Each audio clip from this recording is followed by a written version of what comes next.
सध्या आरक्षणाचा मुद्दा आहे। तो मुद्दा सोडवण्याच्या करता एकनाथराव शिंदे, देवेंद्र फडणवीस, मी आणि आमचे सगळे मंत्रिमंडळातले सहकारी प्रयत्नशील आहेत। मराठा समाजाला आरक्षण मिळालं पाहिजे, दुमत कुणाचंच नाही, कुणाचाही विरोध असायचं काही कारण नाही। परंतु काही जण टोकाचं बोलतायत, मुंबई मध्ये येण्याची भाषा करतायत आणि आज देखील बाबासाहेबांनी दिलेली घटना, त्या घटनेच्या जे काही आदेश आहेत, घटनेमध्ये जे काही सांगितलेलं आहे त्याचा आदर करून आपण पुढे जातोय। जर कायदा हातात घ्यायचा प्रयत्न कोणी केला तर त्याचा मुलायजा ठेवायचा नाही। तुमच्या पोटातले विचार तोंडावर आणलेच म्हणायचं।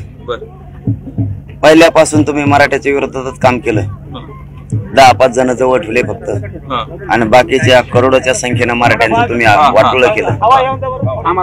ठीक आहे, बघू तुमचा पण पुरावा होतोय। मराठ्यावर तुम्ही कारवाई करा, शांततेत येणाऱ्या मराठ्या देतील शांततेत उत्तर तुम्हाला। खर तर सरकार पॉझिटिव्ह आहे असं सांगितलं जात आहे। अजित पवार अशी भूमिका का घेतात असं वाटतंय, आणि तुमचं काय म्हणणं आहे या गोष्टीवर? ते त्याला स्वतःला असं बोलून सरकार समजत असं, अपघातानं आलेला माणूस त्याला सरकार, आम्ही तो जर असं बोलत असला तर आम्ही त्याला सरकार नाही मानत आम्ही त्याला। जर मराठ्यांच्या पोराच्या नरड्यावर पाय द्यायचं त्यांनी जर ठरवलं असलं तर आम्ही त्याला सरकार नाही मानत। हा माहित मुंबईवर जायला, मुंबईला तर जाणार आणि ओबीसीतूनच आरक्षण आणणार, तू कारवाई कर, त्या टायमाला शांततेचं उत्तर मराठ्या देतील। उत्तर काय असतं